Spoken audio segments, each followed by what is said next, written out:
The field of play is not an appropriate venue in which to make your protests. While a race or a game is going on, it's not appropriate in the medal presentations, but in press conferences and interviews and all that sort of thing, athletes are entirely free to express whatever they like. But we don't think it's appropriate on the field of play to interfere with the field of play.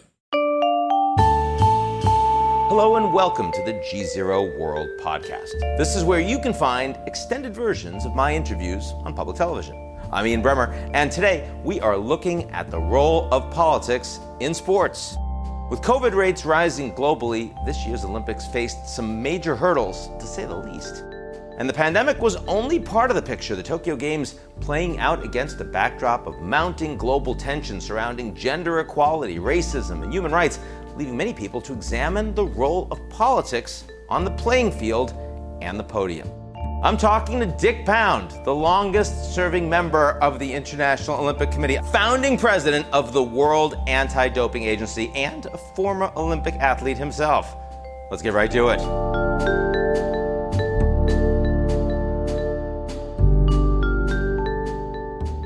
The GZERO World Podcast is brought to you by our founding sponsor, First Republic.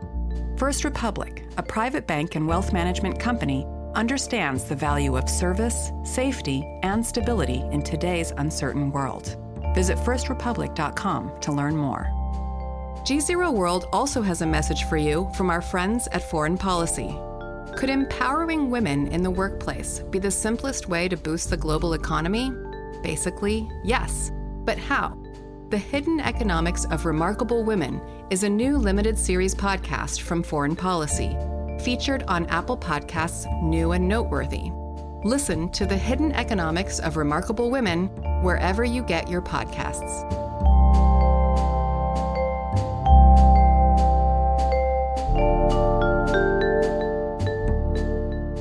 Dick Pound, thank you so much for joining us on GZERO World.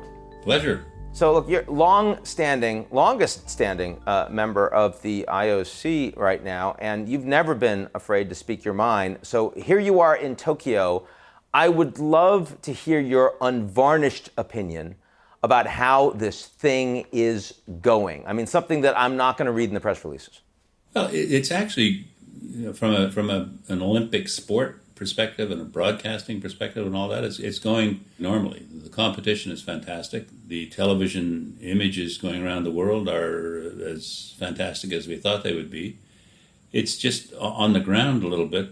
The COVID specter is affecting the Japanese public more than we thought. And while they're getting into the games, and especially because Japan is having quite a good games, the opposition to the idea of proceeding with the games has gradually dissolved, but there's this overriding concern among the Japanese public that the people coming into the games are in some way responsible for the spreading of the virus, notwithstanding the fact that they're all in very secure bubbles, including the IOC, including the athletes in the village. So there's that tension that still exists, but it's not interfering with the sport, which is well organized. And the athletes are getting the chance that they hoped and prayed for ever since a year ago, March, when the postponement was announced. So in that respect, it's been terrific. My guess is that audiences around the world are enjoying the sport. No fans, as you said. I mean, they're all in a bubble. Here in the United States, we've run baseball, we've run basketball, we've run football, we've run the NCAA. And starting off with no fans and then quickly with fans. And, an average day COVID numbers in Japan sounds awesome from an American perspective. I mean, why has this been so problematic on the ground for the Japanese? Why has the Japanese prime minister struggled so mightily with something that, so many other parts of the world have had a much easier time with? It's not entirely certain, I must say, and we're having trouble figuring it out because the IOC, because there are all kinds of Japanese sports events. Their professional baseball league and their sumo contests are going on with spectators in some of the same stadia that are being used for the Olympics, in which no spectators are being allowed. And there's a disconnect there that we haven't figured out and that hasn't been explained. But I suspect at the root of it all is the relative slowness with which an ordinarily very organized society is rolling out the vaccines. And that, I think, is an overriding concern among the Japanese public at large. What's the single thing that surprised you most so far? Something you really would have not in any way expected before you actually showed up in Tokyo? I guess it is the growing resistance among the Japanese public, sort of not terribly active opposition, but just a resentment, I guess, in some respect, of the additional risk that they perceive coming from the outsiders, even though the tests and the statistics show that it's simply not a viable concern. So I want to move to an issue that's becoming much more challenging, this Article 50 that's talking about neutrality in sports and not having any political displays or demonstrations by athletes at all. There's been a lot of that, of course, in Tokyo this time around. Tell me a little bit about how you are thinking about that, how you're addressing the topic. Certainly, it's been overplayed in the media with respect to the freedom of speech of athletes. They're free, frankly, to say whatever they want within legal limits and so forth. What we've said is, look, the field of play is not an appropriate venue in which to make your protest. So while a race or a game is going on, it's not appropriate in the medal presentations, but in press conferences and interviews and all that sort of thing, athletes are entirely free to express whatever they like. But we don't think it's appropriate on the field of play to interfere with the field of play. I mean, frankly, I've always thought you're at the Olympics to demonstrate that it is possible for 206 countries to be together, peacefully compete in accordance with agreed upon rules and so on. It's kind of an oasis in the middle of an increasingly tense world. We shouldn't be spoiling that by pointing out the obvious, which is that there are social and political problems that exist in the world, and the world is not perfect. At a time when conflict and polarization and tribalism is becoming so much greater, it seems like the Olympics are one of the only places where we get to celebrate common humanity as opposed to demonize it. I mean, I remember back in the day before you were born in Rome, it was at the nadir of the Cold War of the day. The Soviets were these two-dimensional ogres that we all read about in the papers. But when you're there, and I was a swimmer, and you see Russian swimmers, and they're just as nervous as we were, and some of them are nervous enough that they go and throw up before their races, and so on. But they were real people, and if you did a certain time, you knew what went into that performance for yourself, and if somebody has done the same thing, you know that he went through that sort of thing too. So you share this kind of a common unspoken bond of respect for the efforts, and we're trying to beat each other in the races, but it's different from beating a Soviet. Now, if the Soviets throw up just like the Canadians, I mean, surely we can hug it out after that. You'd think, and all of that is a broadening of one's experience, broadening of one's appreciation for how people can make the impossible look easy. The next Olympics, of course, are becoming enormously politically heated in Beijing this coming winter. And of course, when Beijing first hosted the Olympics, this was a milestone. This kind of was them coming out on the global stage. Today, China's position is very different. How do you think China's going to handle these games at this point? I mean, I know they haven't even made an announcement about whether or not they're going to have fans. Where do you think that's going to go? Well, I think, like everyone, China is sort of waiting to see how the pandemic plays out. And I think they would certainly like to have fans. But in a country the size of China, you've got to be careful that a pandemic does not really take hold. So they'll be watching that pretty carefully, and I hope that there will be fans.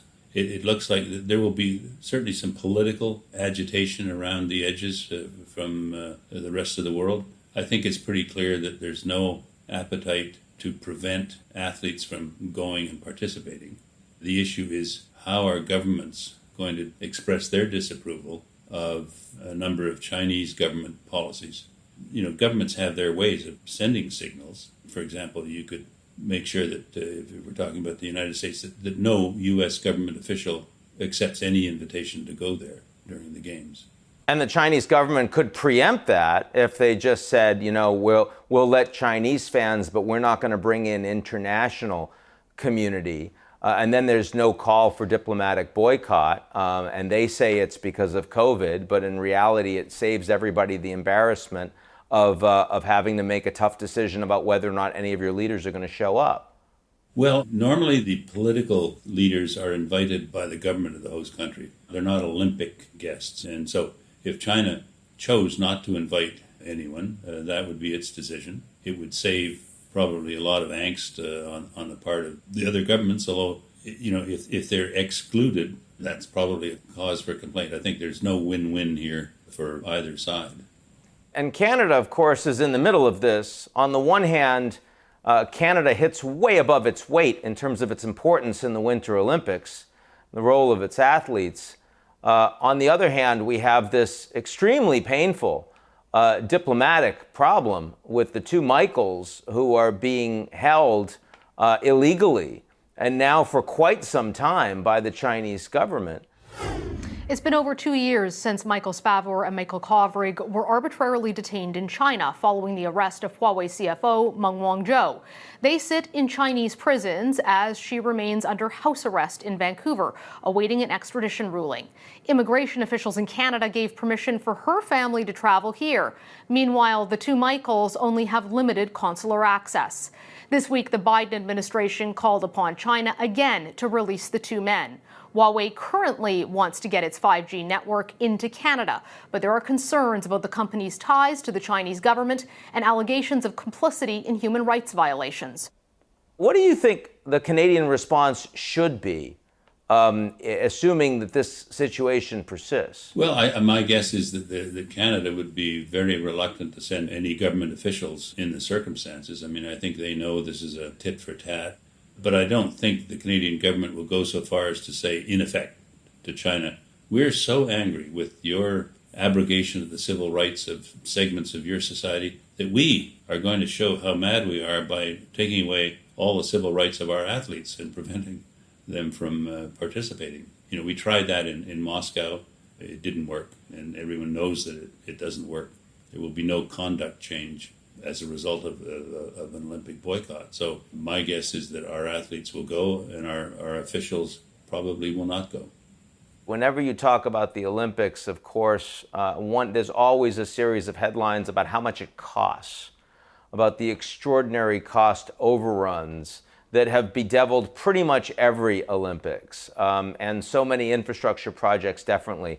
What do you think is for those that have really taken it on the chin economically, and you've seen so many of these, you have any advice for how to get it, if not right, at least better as a host country? Well, I think to use a sport analogy, the backswing is really an important part of any sport move. And so figure out what you need for your country before you start the planning. And I must say that if you have all of the facilities in place, you can host the Olympic Games without any impact on your tax budget in the host countries. Between television and sponsorships and tickets, you can organize Olympic Games. I note that the latest award of an Olympics went to Brisbane, and they set off some fireworks, but it was uncontested. And, when I was growing up, a bid for the Olympics was something that the cities would hotly contest and were really excited about. How could it be that only one city would compete for an Olympics bid? Well, I think one of the difficulties is that in the developed democracies, as you know, and it's the same in my country and yours, 25% of the people are against everything all the time. And so if you're trying to put together an Olympic candidacy, if you go out to the remaining public and you have a 2-to-1 success rate, you're still only back to 50-50. So we said, let's turn this into a conversation of how can we help you maximize the benefit for your country while still being able to put on the games. And that is a dialogue that has started with a number of countries. It happened that Australia was pretty quick out of the blocks with a very, very good candidate. And that kind of scared away the others, or not scared away, but just said, well, listen, we're not quite ready yet. There's actually quite a lot of interest out there for the Olympics and appetite for the Olympics. But you need to start earlier and work far more closely with the institutions within each country to make sure that they understand what's involved, rather than simply a figure that nobody really understands and which sounds very high. Tell me the one city, and it can't be in Canada, that has never hosted an Olympics before that most should, and why? I've always thought Istanbul would be a fantastic Olympic city, and I remember one of their first mottos, I thought was one of the best I've ever heard, is they say, let's meet where the continents meet. And that certainly resonated with me, and so there are lots of countries out there that could do this, but there are also lots of countries that really cannot realistically hope to be Olympic hosts. I mean, Honduras or Guatemala or countries like that, they simply don't have the infrastructure, and so it's a balance of picking countries that can actually do what's necessary to organize the games. And we're now, London, Paris, Los Angeles have all had the games, or will have had the games 3 times. This is the second time for Tokyo. In 1964, they amazed the world with the emergence of Japan as a modern nation. And I think had we been able to proceed in 2020, there would have been a new Olympic paradigm, because the organizational level in Japan for these games has just been fantastic.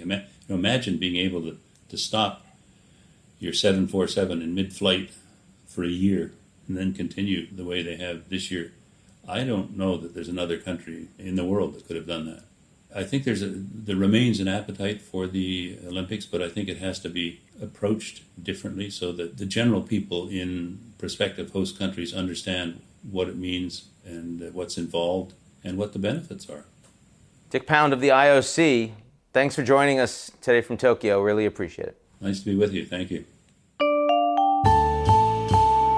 That's it for today's edition of the GZERO World Podcast. Like what you've heard? Come check us out at gzeromedia.com and sign up for our newsletter, Signal.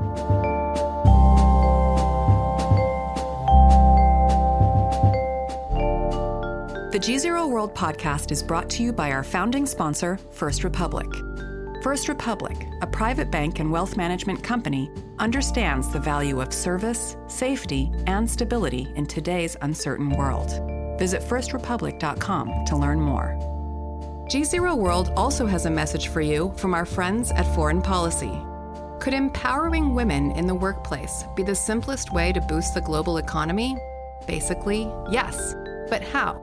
The Hidden Economics of Remarkable Women is a new limited series podcast from Foreign Policy, featured on Apple Podcasts' New and Noteworthy. Listen to The Hidden Economics of Remarkable Women wherever you get your podcasts.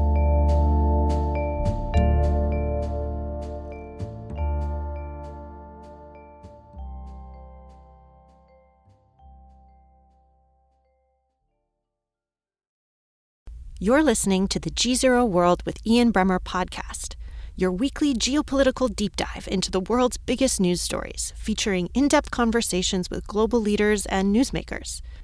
To get more of GZERO's insights on global politics every morning, sign up for our free newsletter, GZERO Daily, at gzeromedia.com.